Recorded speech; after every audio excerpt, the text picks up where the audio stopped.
ஓம் சாய்ராம். என் அன்பு செல்லமே, என்னுடைய அழகான தங்கமே, உன்னிடம் ஒரு விஷயத்தை நான் சொல்லட்டா? கேட்பாயா? ஏன் என்ன நான் சொன்னால்தான் நீ கேட்கிறாய். இல்லை என்றெல்லாம் நான் சொல்ல மாட்டேன். ஆனால் இந்த நிமிஷம் கேட்கிறாய். இந்த வாக்கு கேட்டு முடித்தவுடன் அப்படியே மறந்து விடுகிறாய். இதுதான் உன்னுடைய வாழ்க்கையில் நீ செய்யும் விஷயங்களாகவே இருக்கிறது. நான் அடிக்கடி ஒன்று மட்டும் உனக்கு சொல்வேன். அம்மா, நீ எல்லா விஷயமும் செய்கிறாய், எனக்கு சரிதான், எனக்கு எல்லாம் புரிகிறது. ஆனால் ஏன்மா உன்னுடைய வழிகளை மட்டும் பூட்டி பூட்டி உனக்குள்ளேயே வைத்துக் கொள்கிறாய்? உனக்கென்று யாருமே இல்லை. வீட்டில் இருப்பவர்களும் நீ பேசும் பேச்சுகளை கேட்க கூட தயாராக இல்லை என்று நீ என்னிடம் சொல்வாய். அப்பொழுது நான் சொல்வேன், நீ இதே மாதிரி பூட்டி வைத்துக் கொண்டே இருந்தால் உன்னுடைய வாழ்க்கையில் மனமானது வலிக்கத்தான் செய்யுமே தவிர எந்த ஒரு நிலையிலும் உன்னுடைய வாழ்க்கையில் அற்புதமாக மாறாது. எந்த ஒரு விஷயத்தையும், கவலையான விஷயத்தை, ஒன்று மனதுக்கு நெருக்கமாக இருப்பவர்கள், அதாவது நீ சொல்லும் விஷயத்தை வெளியில் அவர்கள் சொல்ல மாட்டார்கள். அவர்களிடம் சொல்ல வேண்டும், இல்லையா தெய்வத்திடம் சொல்ல வேண்டும். மனதுக்குள்ளேயே வைத்திருக்க கூடாது என்று நான் சொல்வேன்.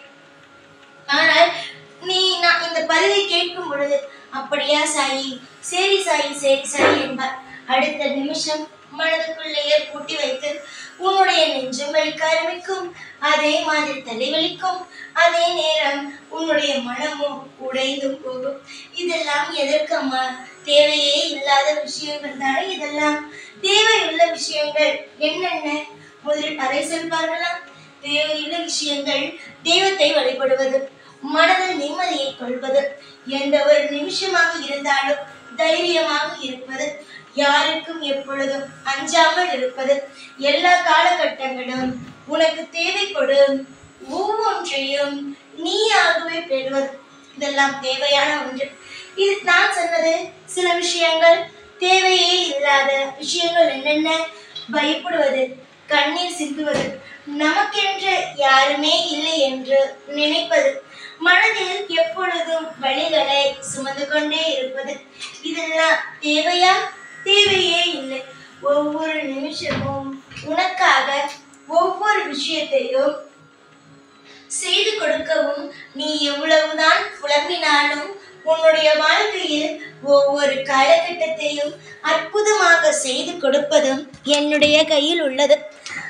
கூடிய சீக்கிரமாக உன்னுடைய வாழ்க்கையில் நீ எதெல்லாம் என்னிடம் கேட்டாயோ, எதெல்லாம் உனக்கு ஆசையாக இருக்கிறதோ, அது அனைத்துமே நடக்கும் பார். என்னிடம் கேட்டு எதுவுமே நடக்காமல் எல்லாம் போனதே இல்லை. இப்பொழுதும் கொஞ்ச நாளில் நீ கேட்டது அனைத்தும் உன்னுடைய வாழ்க்கையில் கிடைக்கத்தான் போகிறது. எதிர்பார்த்து எதிர்பார்த்து ஒவ்வொரு விஷயங்களையும் எதிர்பார்த்து நீயும் மனதளவில் துவண்டு போயிருக்கிறாய். நானும் அடிக்கடி சொல்வேன், நீ துவண்டு போகும் அளவுக்கு எதுவும் உன் வாழ்க்கையில் நடக்காது என்று.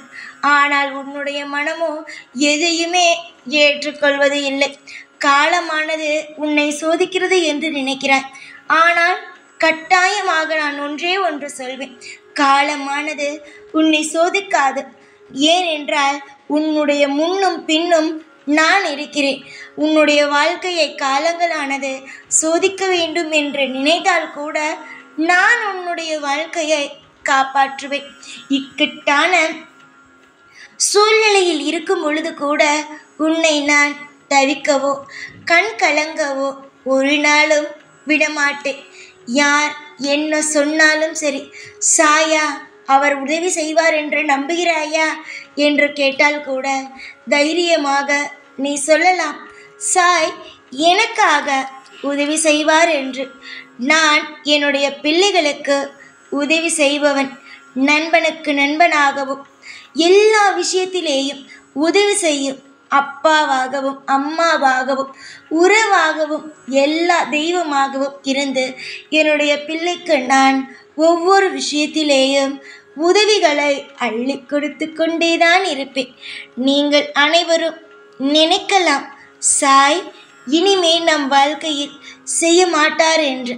என்னம்மா இனிமேல் நான் செய்வேன் அம்மா, உனக்காக நீ பல பேருடைய பேச்சை கேட்கிறாய். நானும் சாயை வேண்டினேன், ஆனால் சாயோ எனக்கு எதுவும் செய்யவில்லை.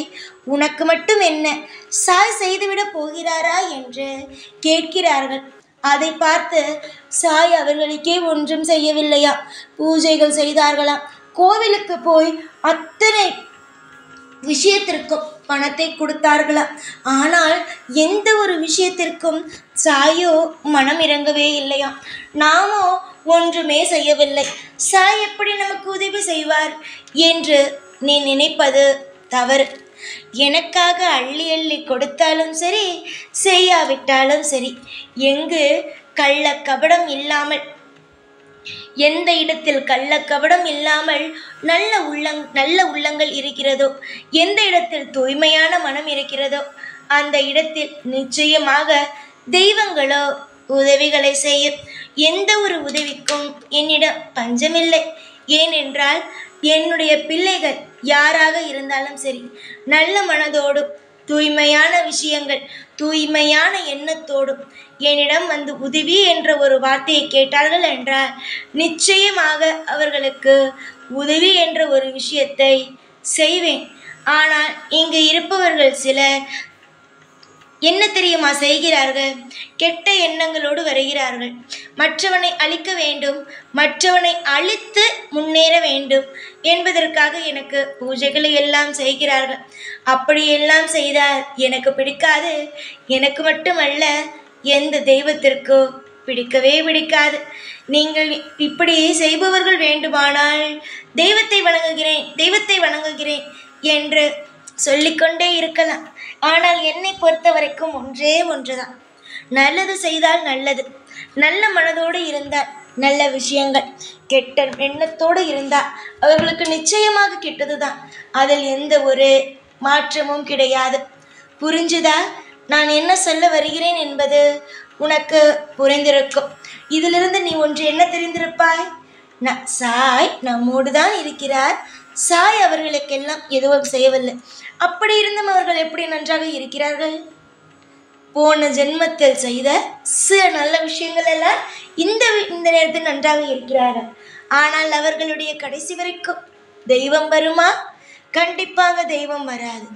நீ உன்னுடைய வாழ்க்கையில் தவித்து கொண்டு இருக்கும் ஒவ்வொரு விஷயத்திலேயும் நான் இருப்பேன். உனக்காக ஒவ்வொன்றையும் நான் ஒவ்வொரு நிமிஷமும் செய்து கொடுத்து கொண்டு வாழ வைப்பேன்.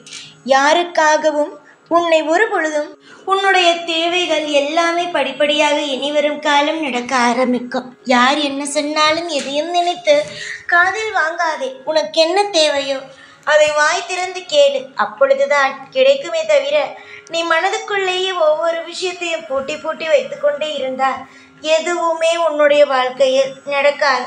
நான் மட்டும் உனக்கு எப்பொழுதும் சொல்வது, எதையும் ஒளித்து வைக்க வேண்டாம். எதுவாக இருந்தாலும் வெளிப்படையாக பேசு.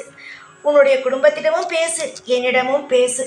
உனக்கு என்னென்ன தேவைகளோ அது ஒவ்வொன்றாக உங்களுடைய வாழ்க்கையில் கிடைக்கும்படி நான் செய்கிறேன். எதிர்பார்த்த ஒவ்வொன்றும் உங்களுடைய வாழ்க்கையில் இனி நடக்கும். அதை யாராலும் தடுக்கக்கூட முடியாது. நிறைய பேர் நினைக்கலாம், ஏதாவது ஒரு விஷயத்தை நம்ம தடுத்துடலாம், நம்ம இந்த பிள்ளைகிட்டேருந்து எடுத்துடலாம் அப்படின்னு. ஆனால் உங்ககிட்டேருந்து இருக்கிற ஒரு விஷயத்தை கூட யாராலையும் எப்போதும் பிரிக்கக்கூட முடியாது, எடுக்கக்கூட முடியாது. நீ நம்பிக்கையோடு இரு. காலம் முழுக்க நான் இருப்பேன். ஒவ்வொரு விஷயத்தையும் நான் உனக்காக ஒவ்வொரு விஷயத்தையும் செய்து கொடுத்து கொண்டு உன்னை ஒவ்வொரு நாளும் சிரிப்போடும் சந்தோஷத்தோடும் உன்னை வாழ வைப்பேன். யார் என்னத்தான் பேசினாலும் சரிதான். நான் எப்படி என்னை பற்றி என்ன பேசினாலும் காதில் வாங்காமல் என்னுடைய கடமை என்ன, என்னுடைய பிள்ளைகளை காப்பாற்றுவது என்ற ஒரு நோக்கத்தோடு இருக்கிறேனோ அதே போலவே நீங்களும் இருங்கள். கட்டாயமாக உங்களுடைய வாழ்க்கையிலும் எல்லாம் நடக்கும். உனக்கு பிடித்தது வேண்டுமென்றால் நீதான் ஓட வேண்டும். அதற்கு பதிலாக வேறு யாரும் ஓட முடியாது. புரிந்ததா? ஓடு. உன்னால் முடியும் அளவுக்கு ஓடு. உனக்கு எல்லாம் சர்வ சந்தோஷமாகவும் சகல ஐஸ்வர்யங்களுடனும் கிடைக்கும். ஒவ்வொரு காலகட்டமும் இன்பமான காலகட்டங்களாக அமைந்திடும். எல்லா நாளும் எப்பொழுதும் உன் கூடவே இருப்பேன். இந்த சாய்நாத். ஓம் சாய்ராம்.